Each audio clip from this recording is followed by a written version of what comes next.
बे समाव बर' हारिनि थाखाय 4 APSC उथ्रिनो हानाय बिथांमोना गोबां गोग्गानाय लाबोनो हादों।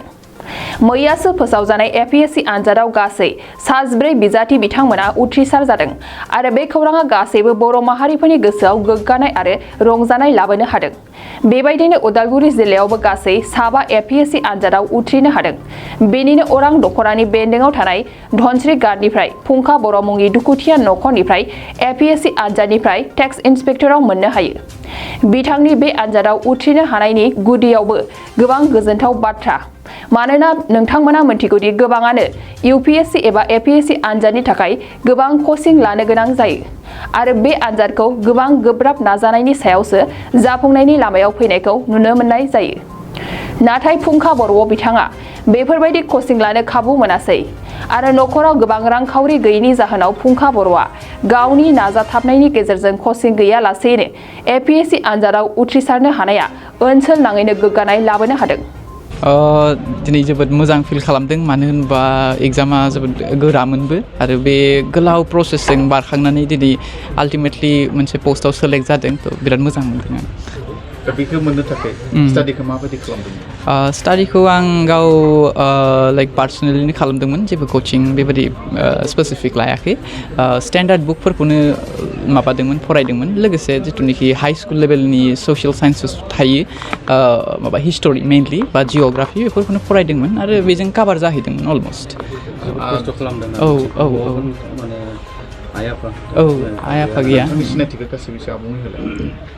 जोंहानि न'आव ओरैनो आदा आरो फंबाय जमा मिलायनानै 7 जायो, ओमफ्राय आरो आब'जों 7 टटेल जायो आरोना।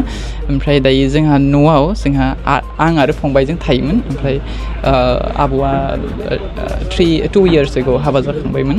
आइ आफानि मुङा हरेन बर'मोन बाबानि नामा, ओमफ्राय आइनि नामा उबारि बर'मोन। नोंसोर गावनो संनानै जानानै? औ गावनो संनानै जानांगौमोन। खस्थ' खालामनानै गावनो रां खामायनानै? ओं टिउसन खालामोमोन बेखौ। बाखि नोंथांनि जिखिनि माने बिदा दङ बिसोर बहा थायो? बिथांमोना माबायाव थायोमोन, सासेया शिलंआव थायो, सासे क'क्राझाराव। बिसोरबो जोबोद मटिभेसन होबाय आवगायलांनो। नोंथाङा बे APSCखौ आनजादखौ होनो थाखाय सोरनि थुलुंगा मोननानै? बेखौ आं एक्सुवेलि क्रेडिट जुदि होयो अब्ला जेब्ला आं ग्रेजुवेसन खालामबाय थादोंमोन पलिटिकेल साइन्सआव, अब्ला मोनसे ओरैनो टपिक मोनसे दंमोन बिउर'क्रेसि होननानै। ओमफ्राय बेयावनो बिउर'क्रेट्सफोरनि रल बेखौ फरायनो मोन्दोंमोन, ओमफ्राय जोबोद इन्टारेस्टेड जादोंमोन आरोना। थ' बे लेखानिफ्रायनो आं सानगोनखि आंना बे जिथुनिखि बिगिनिं दङ बे स्टार्ट जादों। बिजोङा मामोन नोंथांनि फरायनाया? मिडियामा आंना इंलिस मिडियाममोन माबायाव ग्रेजुवेसनाव। हाई स्कुलाव एसामिसमोन। आरो बांसिनै बुङो दिनै जेनेबा बर' मिडियामनि सोलाय माने गुबुन मिडियामफोरा बांसिन हेल्प खालामो, बे नंगौ नामा? बिदि नङा। मिडियामा मोनसे बेयाव बेरियार जायो नामा? मिडियामा बेरियार जानो हाया, मानो होनोबा आंबो एसामिस मिडियामाव फरायदोंमोन स्कुलाव, बाट आं चेन्ज खालामहैदों बेखौ all of a sudden higher secondary आरो ग्रेजुवेसन लेभेलाव। आरो आं सानो पार्सनेल लेभेलाव जुदि ट्राइ खालामो बा एफर्ट खालामो अब्ला अबभियासलि मिडियाम केनट बि अ बेरियार। खनबेसे माने एटेम्प्ट खालामखो? बे आंनि फार्स्ट एटेम्प्ट। बिथांमोनखौ आं मोनसेल' एडभाइस होगोन, बेयो जाबाय माखि जिथुनिखि बिसिना प्लान दङ, जब खालामनायनि प्लान बा बे एग्जामिनेसनखौ क्रेक खालामनायनि प्लान, बे बुस्थुखौ एसे कनक्रिट लाखिनांगौ, माने फिक्स लाखिनांगौ। लोगोसे कन्टेन्टफोरखौ सोब जगार खालामजोबनांगौ आरो बे कन्टेन्टआवनो थानांगौ। बारा कन्टेन्ट नागिरबाय थाबाबो गोमालाङो, माने बेयाव आन्दायहैगोन। स' ओंखायनो लेखाफोरखौ लिमिटेड लाखिनांगौ। लोगोसे ससियेल मिडियाफ्राव टाइम स्पेन्डआ एसे खम जानांगौ, मानो होनोबा एटेनसन डेफिसिट जाहैयो, एटेनसन होनो हाया, लिरनाय समावबो बुस्थुफोरखौ रिकल खालामनो हायि जाहैयो आरो। स' ओंखायनो ससियेल मिडियाखौ एसे लिमिट खालामबा इजिलि जाहैगोन बायदि आं मोनो। मोजां मोनदों, गोजोननाय मोनबाय। बिराद गोबावनिफ्राय खस्थ' खालाम माने नेयै थानानै दिनै माने आंना फंबाया साक्सेस जाबाय आरो।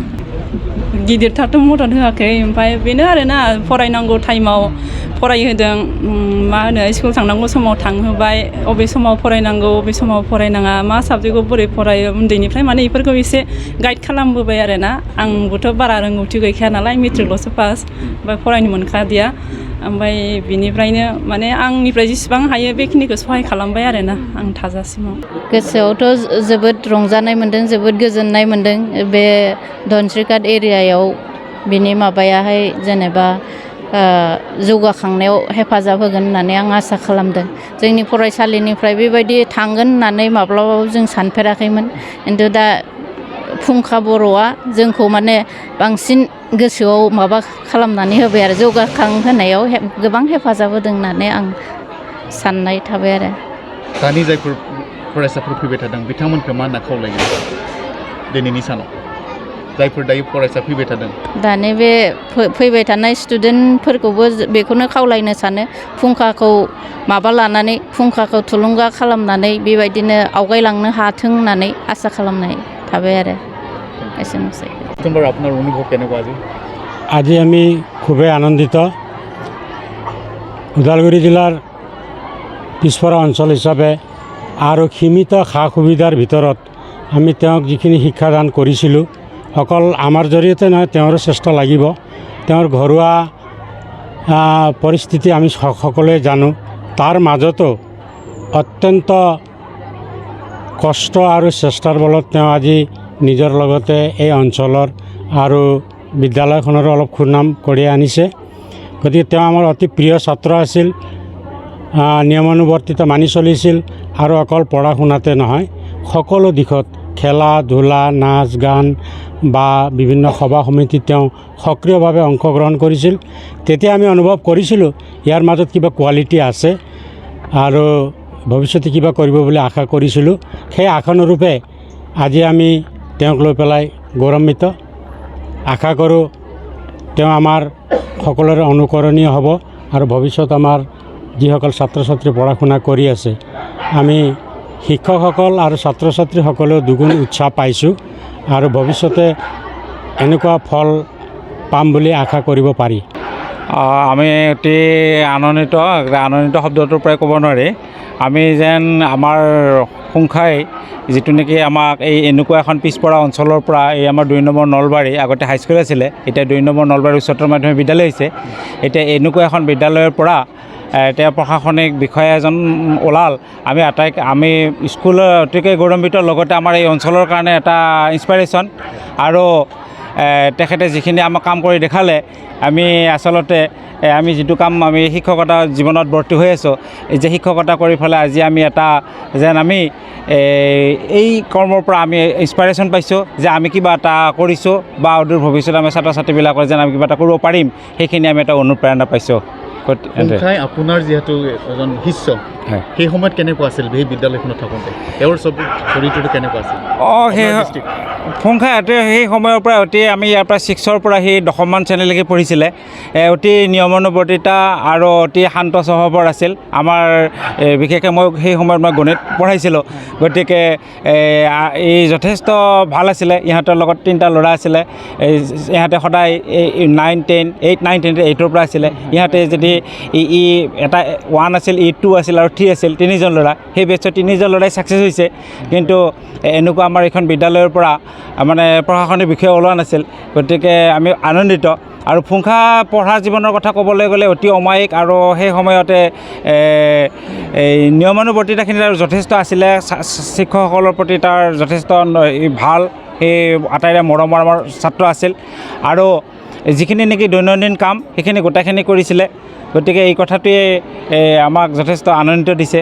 যে আমাৰ এজন ছাত্ৰই আজি প্ৰশাসনিক বিষয়া হ'বলৈ আগবাঢ়ি আছে जोलुर मोजां मोनग्राफोरनि थाखाय गोजोनथाव खौरां गिबि खेबनि थाखाय बिटिआर हालामाव सेथि खेब ISPL